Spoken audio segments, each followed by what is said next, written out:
আলতাফ শেখ হলেন ভারতের তুমুল জনপ্রিয় র্যাপার। তাকে সবাই এমসি স্টার নামেই বেশি চিনে থাকে। তিনি 1999 সালে 30শে আগস্ট জন্মগ্রহণ করেন। ভারতের অন্যান্য র্যাপারদের তুলনায় তার hip hop style new school hip hop নামে পরিচিত। তার প্রথম একক গান ওয়াটার প্রকাশ করার পর থেকে তিনি হিট মুক্তি চালিয়ে যাওয়ার সাহসী মিশনে রয়েছেন। কন্যা রাশি হলো এমসি স্টানের রাশিচক্র। তাই তো বলি, মেয়েরা কেন তার জন্য এত পাগল। ভারতের মহারাষ্ট্র রাজ্যে এমসি স্টানের বাড়ি। পুনের তাদিওয়ালা রোডের পাড়ায় এমসি স্টান বেড়ে ওঠেন। তিনি একটি নিম্ন আয়ের পরিবারে বেড়ে উঠেছিলেন, কিন্তু তার প্রতিশ্রুতি এবং কঠোর পরিশ্রমের কারণে একজন র্যাপার হিসেবে সাফল্য অর্জন করেছিলেন। র্যাপার এমসি স্টান তার অবাক করা ছড়া দিয়ে ইন্টারনেটে আধিপত্য বিস্তারের জন্য সুপরিচিত।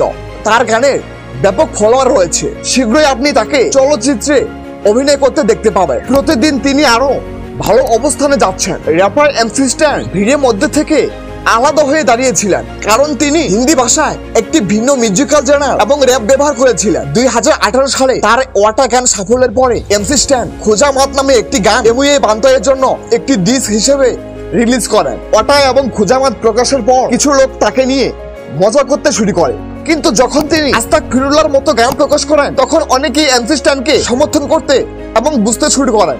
বর্তমানে পাকিস্তান এবং ভারতে এমসি স্টানের একটি বড় ভক্ত বেস রয়েছে। স্পটিফাইয়ের গ্লোবাল অ্যালবাম চার্টে তার প্রথম অ্যালবাম স্কোর করার জন্য এমসি স্টান ইতিহাস তৈরি করেছিলেন। র্যাপার এমসি স্টান বিশ্বাস করেন যে আস্তাগফিরুল্লাহ গানটি তার ইমেজ বিকশিত হওয়ার সুযোগ দিয়েছে এবং তার ভক্তদের তাকে দেখার জন্য একটি নতুন উপায় দিয়েছে। ভারতীয় র্যাপার রাফতার তার একটি গানে এমসি স্টানকে উল্লেখ করেছেন। র্যাপার রাফতার দাবি করেছেন যে MC Stan is the hero of Indian hip hop.